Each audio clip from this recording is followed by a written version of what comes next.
नमस्कार, स्वागत है आप लोग का आपके YouTube चैनल एजुकेशन थेरेपी में। दोस्तों, यहाँ पर हम मनुष्य में सूक्ष्म जीवों द्वारा होने वाली बीमारियों के बारे में जानेंगे। यानी कौन से माइक्रो ऑर्गेनिज्म हैं, कौन से सूक्ष्म जीव हैं जिनसे मनुष्य में कौन कौन सी बीमारियाँ फैलती हैं, ये हम आज की इस वीडियो में जानेंगे। अगर आपने अभी तक चैनल को सब्सक्राइब नहीं किया है तो सब्सक्राइब कर लें। चलिए स्टार्ट करते हैं। तो यहाँ पर आप देख रहे हैं मानव रोग यहाँ पे लिखा हुआ है, यानी मानव में कौन कौन से रोग होते हैं, उनका कारक क्या है, उन संचरण का तरीका, यानी वो जो जीवाणु विषाणु जो भी हैं वो कैसे एक शरीर से या एक व्यक्ति से दूसरे व्यक्ति में पहुंचते हैं, किस माध्यम से पहुंचते हैं, ये यहाँ बताया गया है। और उससे बचाव के उपाय क्या है वो इस कॉलम में बताया गया है। पहले बात करें तो क्षय रोग। क्षय रोग फैलता है हमारा जीवाणु से फैलता है और संचरण का तरीका होता है वायु, यानी हवा से एक व्यक्ति से दूसरे व्यक्ति में पहुंच जाता है। खसरा विषाणु से फैलता है, वायु द्वारा ही संचरित होता है ये। चिकन पॉक्स विषाणु द्वारा फैलता है, वायु या सीधे संपर्क में आने से फैल जाता है। पोलियो रोग की बात करें, ये भी विषाणु यानी वायरस द्वारा फैलता है, वायु या जल के द्वारा, गंदे जल के द्वारा ये वायरस जो है एक व्यक्ति से दूसरे व्यक्ति में पहुंच जाते हैं। बचाव की बात करें तो रोगी व्यक्ति को पूरी तरह से अन्य व्यक्तियों से अलग रखना चाहिए, यानी जो बीमार है उसको एकदम अलग कमरे में रखना चाहिए। उस दूसरे व्यक्तियों को उनसे कम ही मिलना चाहिए। रोगी व्यक्ति की जो वस्तुएं होती हैं इस्तेमाल करने, जिन वस्तुओं का वो इस्तेमाल करता है उसको अलग कर देना चाहिए। जैसे टॉवेल हो गया, उसके कपड़े हो गए, वो कोई और यूज ना करे। जो बीमार है बस वही व्यक्ति उन सामानों का इस्तेमाल करे। और दवा और टीकाकरण समय समय पर होते रहना चाहिए। इसके बाद बात करें अगर हम तो हैजा रोग। हैजा होता है जीवाणु से फैलता है, जल या भोजन के द्वारा ये एक व्यक्ति से दूसरे व्यक्ति में पहुंचते हैं। टाइफाइड आप जानते हैं एक तरह का बुखार होता है, ये टाइफाइड बुखार में आता है। किससे फैलता है? जीवाणुओं द्वारा, यानी बैक्टीरिया द्वारा फैलता है। जल के द्वारा ये एक व्यक्ति से दूसरे व्यक्ति में पहुंच जाते हैं। इसके लिए बचाव में क्या करना चाहिए?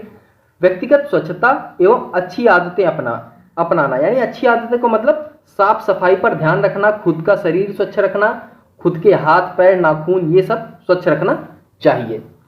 और भली भांति पके भोजन, उबला पेयजल इस्तेमाल करना चाहिए। और अगर कोई व्यक्ति बीमार है तो समय समय से दवा और टीकाकरण उसका कराना चाहिए। तो ये बचाव के तरीके हैं। इसके बाद बात करें तो हेपेटाइटिस। हेपेटाइटिस भी आपने सुना होगा, हेपेटाइटिस ए बी सी ये रोग होते हैं। ये विषाणुओं द्वारा फैलते हैं, जल के द्वारा संचरित होते हैं। बचाव में अगर बात करें तो उबले हुए जल का प्रयोग करना चाहिए और बीमार व्यक्ति को दवा और टीकाकरण समय समय से कराना चाहिए। इसके बाद बात करें तो हमारा मलेरिया जो होता है प्रोटोजोआ के द्वारा फैलता है। इसका जो संचरण का तरीका है वो होता है मच्छर, ठीक है। मादा एनाफिलीज मच्छर जो होती हैं वो इसको फैलाती हैं, इन प्रोटोजोआ को। तो ये जो मच्छर होते हैं, ये जब एक व्यक्ति को काटते हैं तो एक व्यक्ति, ऐसा नहीं है, देखिए उनके शरीर के अंदर जो उनका पेट होता है उसमें ये प्रोटोजोआ रहते हैं। वो जब किसी को काटते हैं तो उनके शरीर से, मच्छरों के शरीर से वो उस व्यक्ति में पहुंच जाते हैं, ठीक है, और उसे मलेरिया रोग उस व्यक्ति को हो जाता है। डेंगू की बात करें तो ये विषाणु द्वारा फैलता है, इसका भी तरीका है मच्छर ही। चिकनगुनिया की बात करें, ये भी विषाणु द्वारा फैलता है और इनका भी तरीका है मच्छर। बचाव की बात करें तो मच्छरदानी का प्रयोग करना चाहिए, यानी एक तरह से मच्छर से बच के रहना चाहिए। मच्छर भगाने वाले रसायनों का प्रयोग करना चाहिए ताकि मच्छर आसपास के इलाकों में, घरों में ना रहें। तो कीटनाशक ये सारी चीज़ें प्रयोग करनी चाहिए। मच्छर के प्रजनन को रोकने के लिए कहीं गड्ढे वड्ढे में, किसी बर्तन में पानी रुकने नहीं देना चाहिए, यानी ऐसी जगह पे पानी नहीं रुकने देना चाहिए जहाँ पे मच्छर पैदा हो सकें। और अगर कोई बीमार है तो डॉक्टर से सलाह लेनी चाहिए और उसके हिसाब से दवाइयों को ग्रहण करना चाहिए, लेना चाहिए।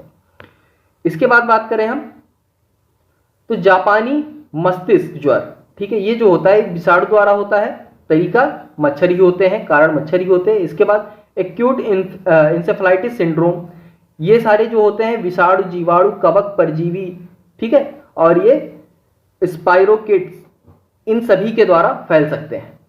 तरीका होता है मच्छर के द्वारा फैलना या पानी, हवा, खाना या खाने वाली सामग्रियों के द्वारा फैलना। इन सभी से ये जो एक्यूट एन्सेफेलाइटिस सिंड्रोम है ये फैल सकता है।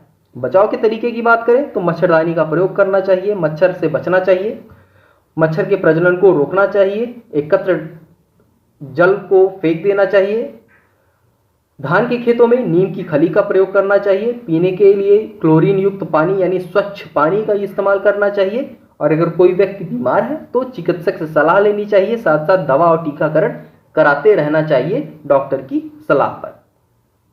तो ये कुछ सामान्य रोग हैं जो हमारे फैलते हैं किसके द्वारा? जीवाणु, विषाणु, प्रोटोजोआ, कवक, इन सभी के द्वारा।